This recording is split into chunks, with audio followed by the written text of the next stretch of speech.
Hey church, welcome to River Valley Church at Home. Thank you so much for joining us today. I'm Natalie.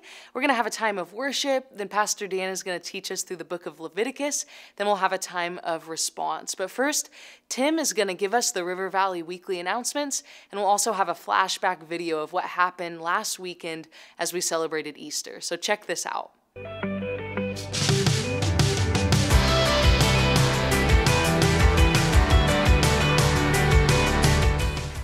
Hey church family, Tim Sorensen here with your River Valley Weekly. I am the host of our midweek podcast, Digging Deeper. If you're going through the sermon and you have any questions regarding the sermon, please email this email, diggingdeeper@rivervalleycc.org, and we would love to discuss those questions on the podcast. But until then, I have a few announcements for you. We have our Connecting Point orientation class coming up at a few of our campuses. All right, if you are new to River Valley, this would be a great class for you. Redwood, your orientation class is happening today after the service. Downtown, next weekend is when Connecting Point is happening. The details are in the programs. Also, if you're at the Redwood campus, we have the opportunity for baptism all month. Okay, if you are wanting to just kind of publicly display your love for the Lord through this, please check details that are in your programs. Coming up next month, we have the car care ministry. All right, if you are a single mom, if you are an army wife, any need that you have, we have this car care ministry that is free to you ladies in our church. Again, the details are in your programs. We had such a fun Easter weekend. We had baptisms, we had Easter egg hunts. We saw so many faces at all of our campuses, and we have an amazing video to show you guys. Have a great week, and God bless.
This world of love I found, some of my heart always rings out.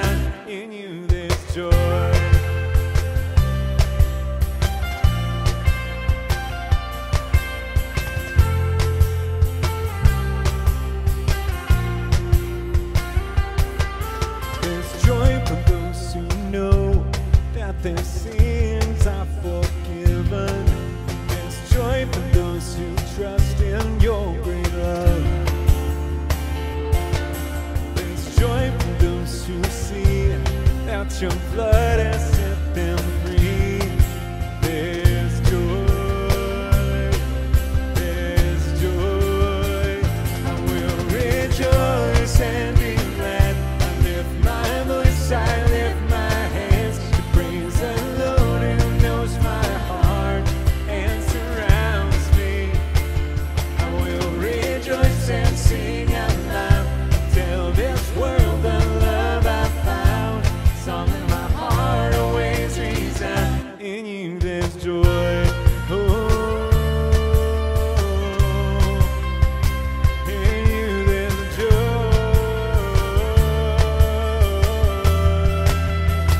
I will rejoice and be glad. I lift my voice, I lift my hands. Praise the Lord who knows my heart and surrounds me.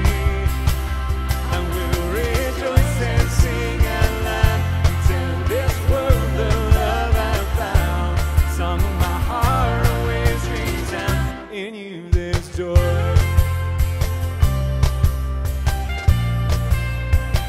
In you there's joy.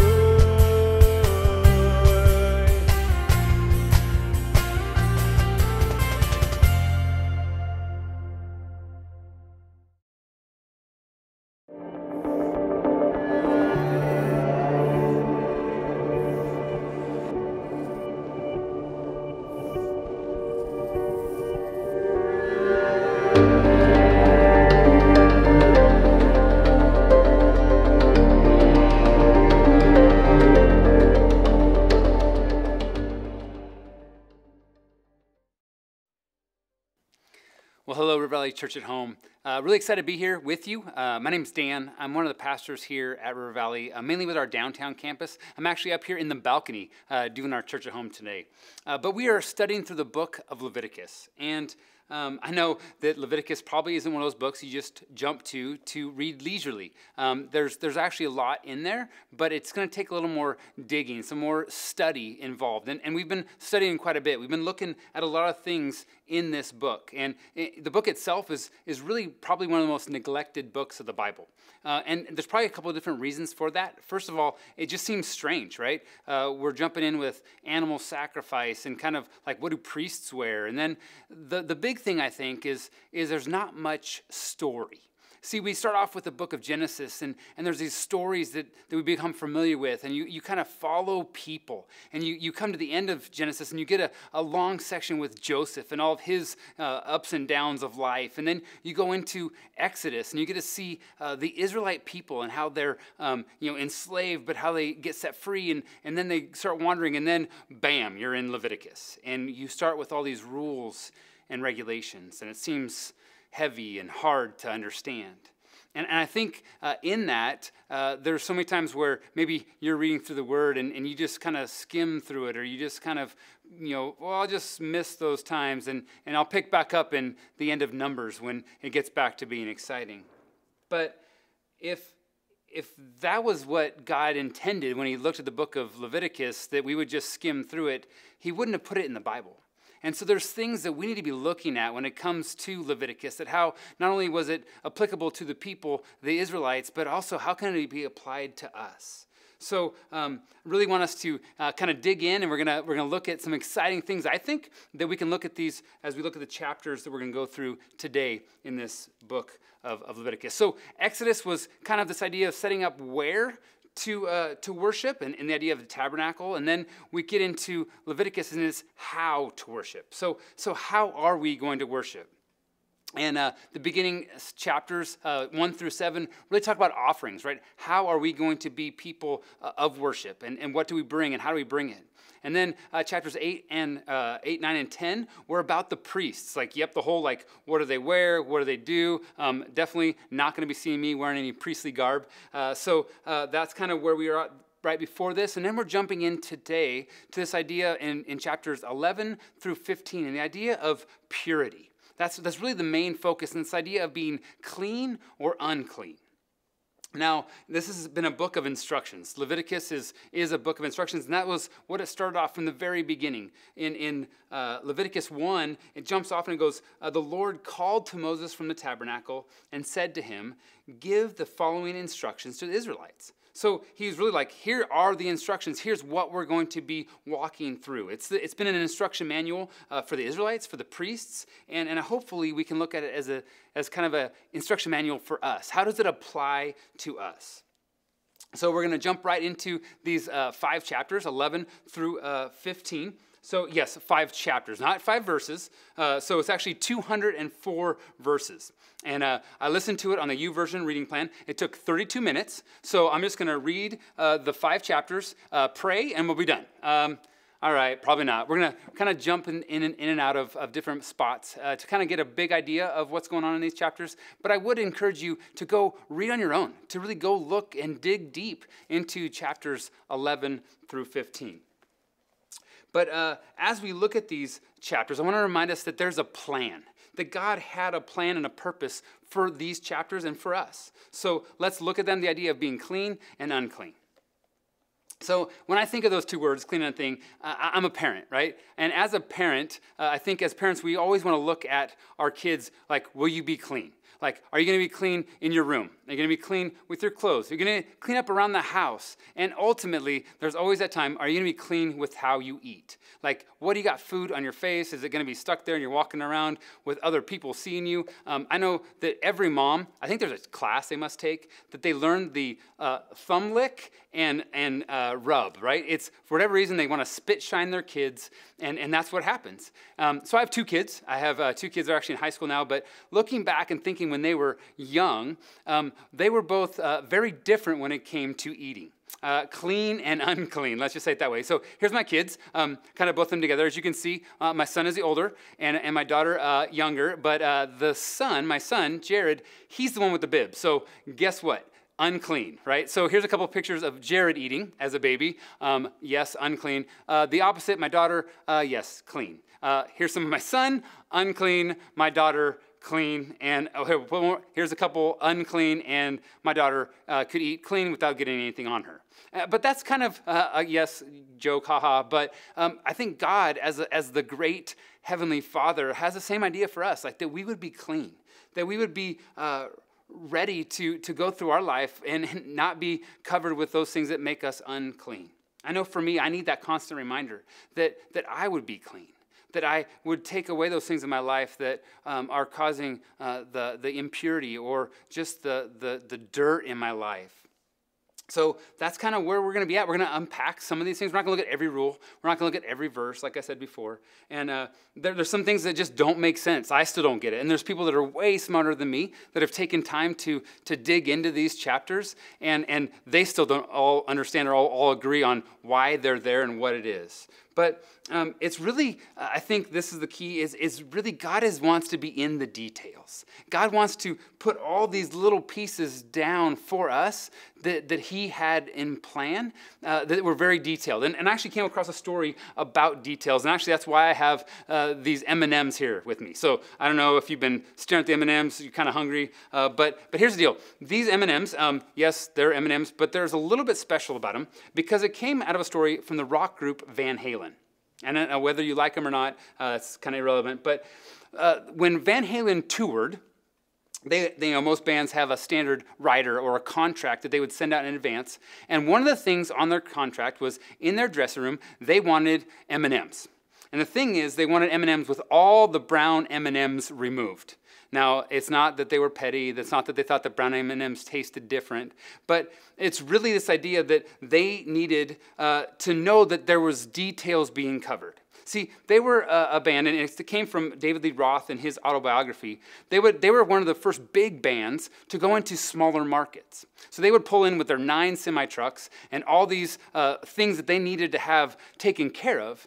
And they realized that some of these smaller areas, some of these smaller venues, they maybe didn't have the stage support for them or the electrical support. And so they realized by having something like the details of the brown M&Ms removed, they could be assured that the show would go on, that there would be safety for them and for the people, the crowd that was coming to enjoy their show. So the idea of the details, and God is in the details, and God really wants us to know that he's been all about detailed preparation when it comes to the book of Leviticus. So health and safety was there for the band Van Halen, and health and safety is kind of where God has for us. So he cares about every detail, even down to the brown M&Ms. So my title today is Clean and Unclean. And this idea that there's going to be a lot of things that reference this idea of cleanliness. And regarding these rules, the first big part is this idea that there was a lot of ceremonial cleanliness that had to take place. Cleanliness that was needed to make sure we're drawing near to God. Now, you might have heard the saying, cleanliness is next to godliness. I don't really think that's really what he's saying here. I think as we looked at all these chapters, these 5 chapters, we would see that cleanliness is next to impossible. Cleanliness is next to, it would be really, really hard, impossible, so to speak, to actually be clean in all the ways on our own. That we can't just go through all these rules and think that that's going to put us in the right standing, the right cleanliness when it comes to God. So our first point today is this, that God's plan for us is to be clean. God's plan for us to be clean. And we see that in these chapters, and each one of the chapters, 11, 12, 13, 14, and 15, have some kind of general idea of some standard that God set for his people prior to entering his presence. Okay, so this is all about coming before God. Our whole title for this series has been Finding a Home with God. So how do we prepare ourselves to find a home with God, to come to his presence? So we had instruction for the priests, instruction for offerings, and we get to this place now where we're entering into the Lord's presence. And we have to be clean in our lives before we come to him, right? Okay, so this idea of holy ground, right? We maybe you've heard, remember when Moses was talking to the Lord through the burning bush in Exodus 3 verse 5, God says, don't come any closer. Take off your sandals, for the place you are standing is holy ground. So I don't know about you, but do you have holy ground in your house? We just got new carpet, and so our bedrooms are all a brand new carpet, and it's a lighter color. And so right now, the rule for our home is you take off your shoes before you go into the bedrooms. And so this idea that you as a person are welcome into those rooms, but the dirt isn't. Your shoes aren't. And it's this idea that's what we have to be. We're coming to a place, coming clean into God's presence. But the dirt should stay out. The uncleanliness should stay out. Now, like I said, this is ceremonially clean. This is not dirty or unclean when it comes to sin. We're not really talking about sinful things in these chapters. These are areas that, yes, need to be clean and pure, but they're not really sin issues, so to speak. There's some things that can get there that we do need to deal with sin before we come to the presence of God. But in these instructions, the instructions that we're given here in these 5 chapters is more about just making sure that we're clean ceremonially so we can come into the presence of God.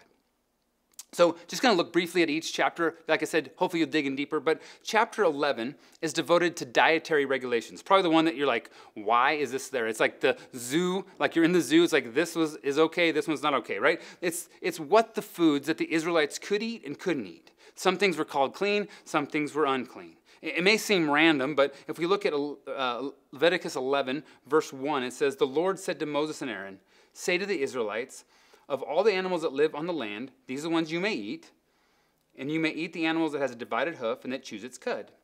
Verse 8, you must not eat the meat or touch their carcasses. They are unclean for you. So he sets up and he goes through all the list. These animals from the land are clean. These ones are unclean. And don't even think about touching their dead bodies because that's unclean altogether. So then if you go from the land, then you go to the sea. So verse 9 says, of all the creatures living in the waters of the seas and the streams, you may eat any that have fins and scales. But all the creatures of seas or streams that do not have fins or scales, whether among all the swarming things or among the other living things in the water, you are to regard them as unclean. And since you are to regard them as unclean, you must not eat their meat, and you must regard their carcass as unclean. So land, sea, 2 lists. Verse 13 of chapter 11, these are the birds you regard as clean and clean. And then he goes into insects. Who wants to eat insects? I don't. But maybe some people do. And I've heard people, cockroaches maybe, or, crickets, something like that. Maybe you cover them in chocolate. chocolate, like the M&Ms. But all flying insects that walk on all fours are to be regarded as unclean by you. And then in verse 24, he says, you will make yourselves unclean. Whoever touches their carcasses will be unclean till evening. So you see the pattern. He goes through this whole list of things from the land, the sea, the air, the insects, and dead carcasses that couldn't be eaten, couldn't be touched. And then you dealt with it. Like if you were unclean, there was a waiting period. Sometimes it was till sundown, all that. Well, that was chapter 11. Chapter 12 is devoted to the issue of childbirth. And kind of detailing a woman being unclean after giving birth. And definitely giving birth is not a sin. And actually, it's God's command to be fruitful and multiply. But there were some rules and regulations that were set up for coming back into his presence, coming back into the tabernacle after a woman gave birth. So that was, chapter 12. Chapter 13 and 14 deal with infectious skin diseases. And definitely not something that you love to hear or talk about, but it's usually translated, a lot of it deals with leprosy, but there's also things in there that's much broader, dealing with funguses and mildews and molds, both on the person and their clothes and their homes. So basically diseases that infect. Leviticus chapter 15, gotta love it. The heading in my Bible, just gonna say this, discharges causing uncleanliness. So bodily discharges, yes, gotta love those things that God's setting up rules for. But these various discharges of the body, sometimes they're sexual, sometimes they're just normal life, but it can be anything, just put it this way, anything from like an oozing sore to a runny nose to diarrhea, right? Those kind of things that make us unclean when it comes to our bodies. So in all those parts, in all those chapters, the idea of being unclean, and then what do? Sometimes it's waiting for a period of time. Sometimes there's washing involved. Sometimes there is the idea that there has to be a sacrifice, a burnt offering or sin offering, depending on why you're unclean or how long you've been unclean or what you're supposed to do. So, but on all those things, God has a plan for us, and he wants us to be clean. And also along with that, he wants us to be healthy. So all these laws were to ensure the safety of the Israelites. You got to remember, there's millions of these people crammed in a pretty tight spot, and as they live together, and all these things that can cause cleanliness for one to another, and how much that can transmit from a people group so crammed together, like God had a plan for cleanliness and for health. Now, the longer we've gone since Leviticus was written, we've actually come through some major medical and science understanding, things that we didn't know why and how until now. Actually, in the last 100 or 200 years, some of these things that we're learning that the Leviticus had it right. So just wanted to kind of give a couple examples of why some of these things in here are good for us even today. The dietary requirements, right? Obviously, food is very important to most of us. It's important to me. I keep staring at these M&Ms. I wouldn't mind having a couple. But there's that old adage, right? You are what you eat. You don't want to eat junk food. You don't want to eat, necessarily all fast food. But God is warning against a specific diet, and it was because of probably a lot of the conditions of the time, right? For whatever reason, pork, that's a big one, right, is forbidden for people to eat in this time. And could be ceremonial, but it also, there's just nothing necessarily probably wrong with pork chops or bacon. I think we'd all agree. But in that time, without refrigeration and without the proper preservation techniques, pork is one of the more prone meats to bacteria, and especially bad bacteria, disease. Trichinella is what, when you don't take pork and cook it right and keep it right, that's a disease that you don't want to live with. So something that was very needed and healthy came out of this idea of these rules of being clean. So childbirth. There's a lot it talks about on the 8th day, a male is supposed to be circumcised. And it wasn't until the last a few hundred years that they realized that urinary tract infections actually there could be like 10,000 of them a year that have been removed because of the idea of circumcision.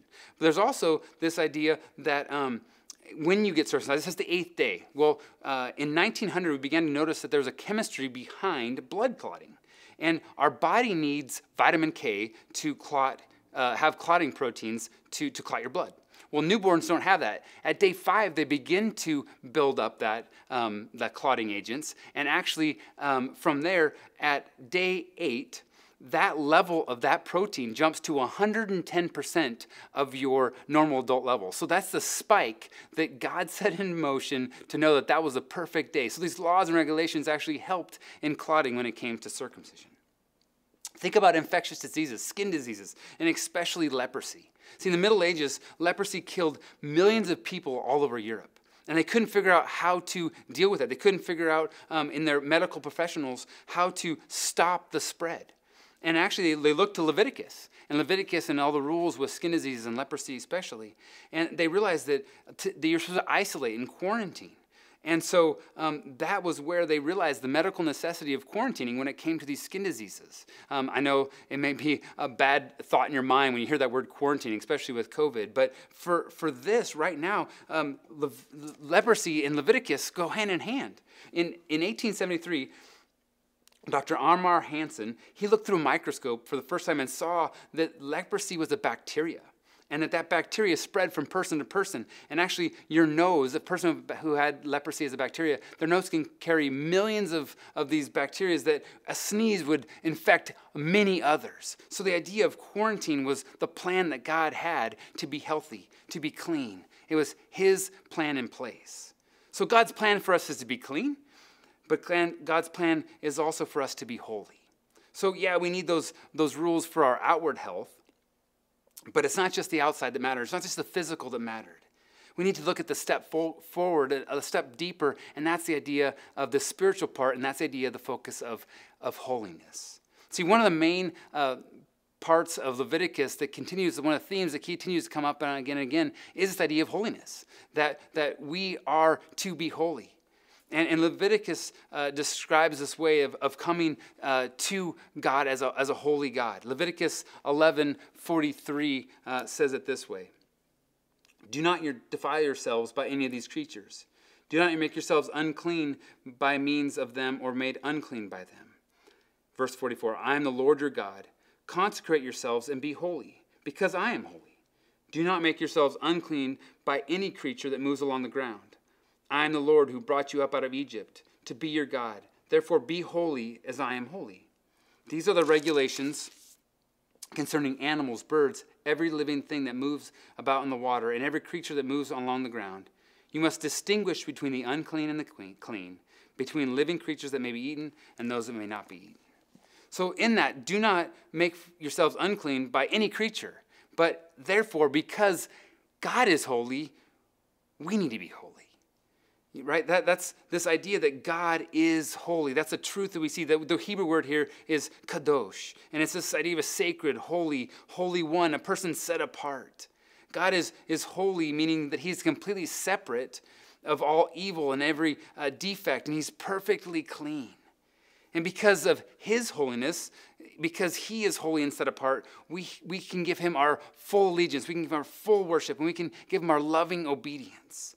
That's because that's who God is. God is holy. And because he is holy, we need to be holy. Right? Verse 45, I'm the Lord who brought you up out of Egypt to be your God. Therefore be holy because I am holy. We are called to be holy as well, to be set apart, to be different. And I think the part of this is the idea that we don't follow what the world around us is doing. We don't get caught up in the way that they are living. We need to differentiate ourselves. Part of that's why there were these rules, to differentiate by what we ate and how we acted and how we interacted. We didn't want to be, or God didn't set up to be like the pagan cultures that were around the Israelites. That was why he wanted them to be separate, to be different, to be set apart, to be holy. So we need to realize that just like they belong to God, we also belong to God. And that they were supposed to keep themselves separated, and we should keep ourselves separated. Not engaging in anything that would defile us, but to be holy because he is holy. So yeah, he wanted us to be healthy, but even more, he wanted us to be holy. And our holiness needs to infiltrate all we do. Yeah, we need to be holy in our diet and our lifestyle, holy in childbirth and family living, holy in our hygiene and our physical habits, holy in the way we deal with illnesses, and for sure, holy in the way we deal with our sexuality. And we're actually going to look at that a little deeper next week when we continue in this study of Leviticus. But this, both in the Old Testament and the New Testament, holiness means being set apart, being separated, being different. And yes, God is supremely holy because he is totally different. He's always going to be regarded as separate. And then he has things set up that way, right? Sabbath is called a holy because it's different from the other 6 days. You know, the temple where there was worship is considered holy because it should be different than the other buildings. And even when you talk about like the sacrificial animal in the book of Leviticus, the sacrificial animal was set aside as holy because it was different than the others. The Lord wants you and I to come in and yearn to be holy, to be different, to be separate. And that's why there's this part where God's plan was not just that we be healthy and be clean, but that we be holy.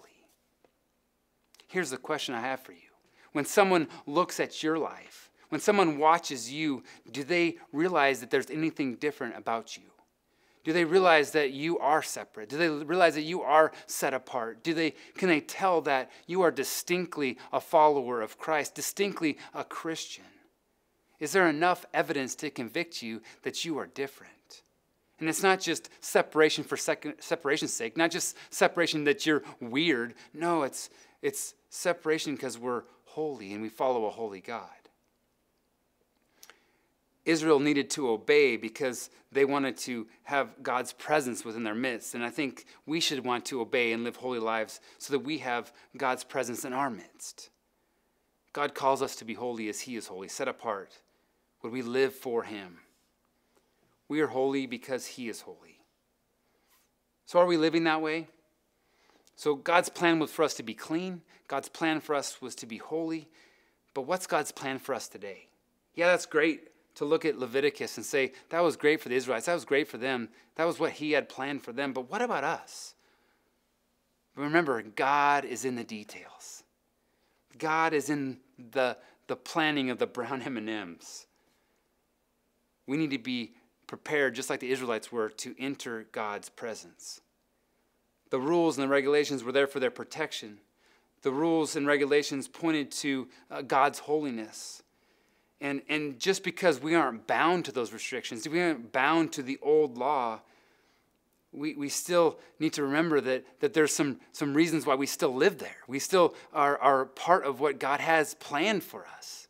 So just as the old law has been removed, we've been set free, we now have this chance to live for Jesus in our days now. I love it in Acts 10, where Peter, he's still in the spot of wondering what things he can eat and can't eat. And God shows him this vision of this sheet that comes down with all the food. And he says, man, everything that I have created is clean for you. He gives this vision that no longer is there unclean and clean. It's wiped away. And that's this new freedom and this new covenant. And Jesus actually dealt with it face to face when he would talk to the religious people when he was living here on this his earthly ministry days. Right? He got into it with some of the Pharisees in Mark chapter 7.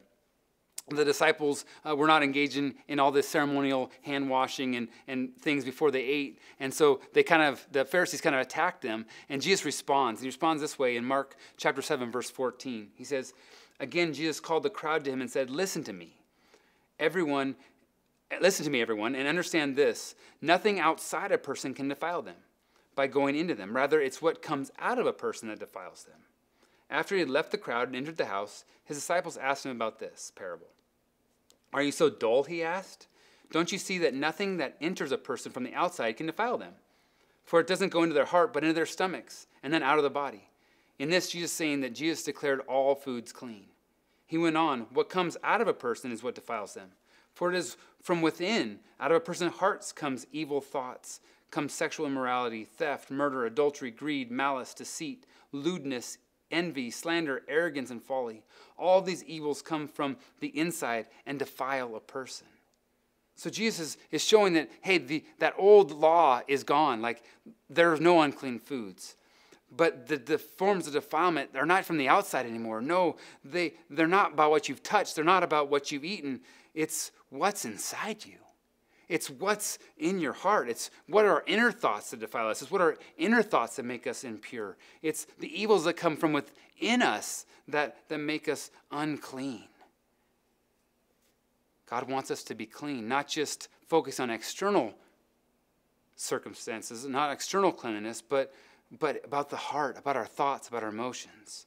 That should be our desire, to be clean on the inside.